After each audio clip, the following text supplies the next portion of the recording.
Sekian bulan, indeks harga saham gabungan terus saja bolak-balik di level 6.000. Investor asing pun kelihatan ogah-ogahan kembali ke bursa Indonesia. Sebenarnya apa yang terjadi? Bagaimana investor institusi menjalankan strategi investasinya saat ini? Apa yang dilihat investor asing?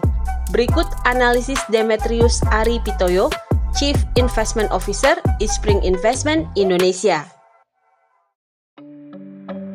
Itu bisa dibedain ada dua scale.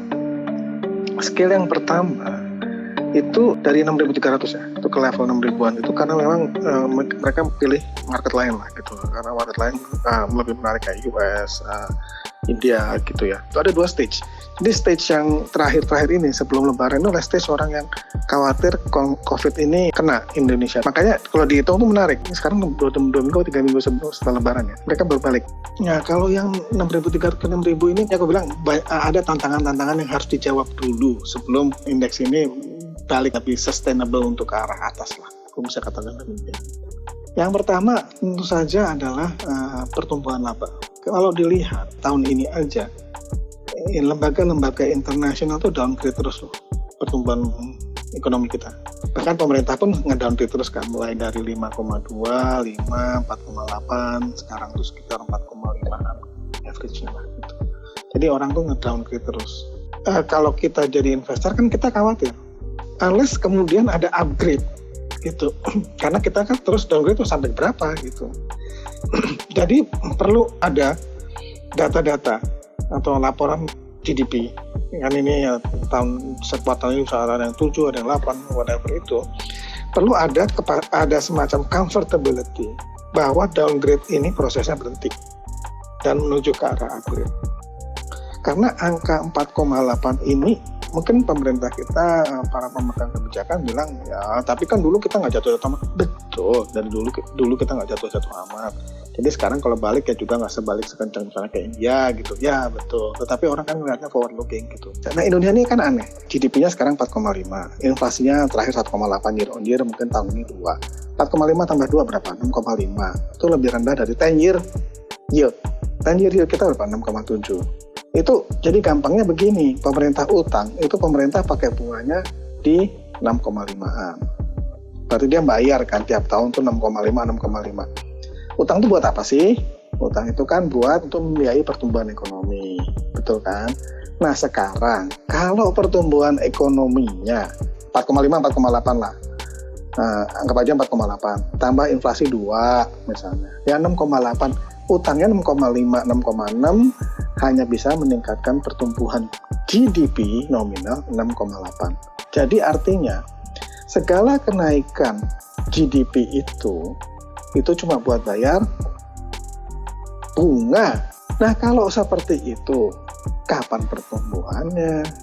Kalau aku jadi, misalnya aku berinvestasi di perusahaan yang namanya Indonesia, dan aku bertanya, oke, kapan aku bisa lihat pertumbuhannya? Because everything that you do is only to pay the interest.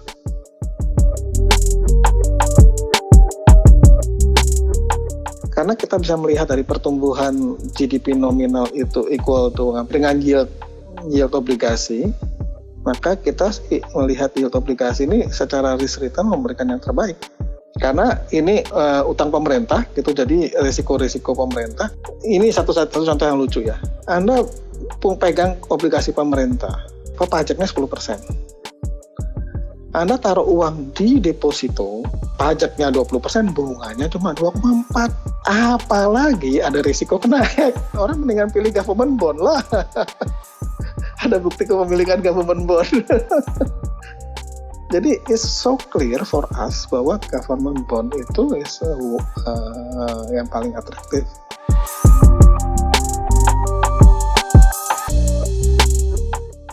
Karena asingnya nggak masuk, karena konsumen terbesar blue chip itu adalah asing.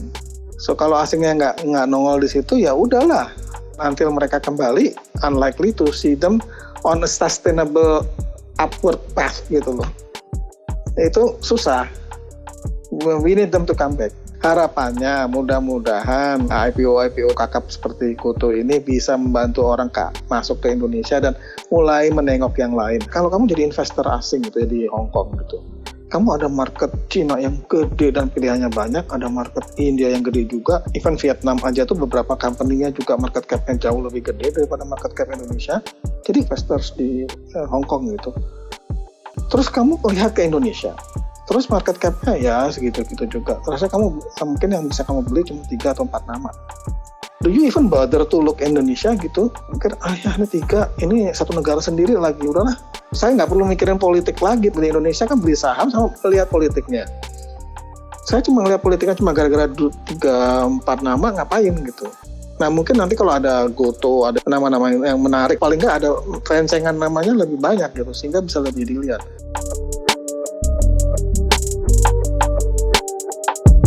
Di internet itu karena dunia maya, imajinasi bisa berkembang. Karena ini dunia yang baru. Sama kalau kita bicara Bitcoin itu imajinasi bisa berkembang. Dan sehingga valuasinya bisa kemana-mana lah. Menarik nggak? Menarik, karena sektornya baru. Satu. Kedua, karena jumlah yang ditawarkan akan lebih sedikit dari market cap-nya. Sehingga orang berbondong-bondong mengejar karena simply jumlah yang ditawarkan akan lebih rendah daripada weighting-nya. Sehingga itu menarik. Itu intinya. Apakah secara fundamental waktu akan menentukan. Nah, bank digital. Nah, tergantung. Karena sekarang sudah begitu banyak menamakan dirinya bank digital, orang akan lebih berhati-hati dari memilah-milah. Dan nasib masing-masing itu akan berbeda satu dengan yang lain. Tergantung seberapa percaya Anda ceritanya. Tetapi karena banyak yang ditawarkan, jadi pilihannya bisa lebih bervariasi. Karena ini internet, jadi ada batasan fisik, ada batasan jumlah karyawan segala macam, sehingga imajinasi itu bisa berkembang, bisa jauh gitu ibaratnya. Ya imajinasi, namanya aku bilang imajinasi bisa berkembang jauh gitu aja, karena nggak ada batasan fisik. Kalau ada perusahaan kayak bank gitu, mau 10 kali lebih besar, pertanyaannya kan, emang jumlah karyawan Anda cukup, jumlah cabang Anda cukup, gitu, karena ada batasan fisik. Kalau ini nggak, kan saya internet, terus jadi istilahnya adalah berapa jumlah potensial customer? Ya beberapa orang yang pegang handphone aja, nah kan jadi panjang ceritanya.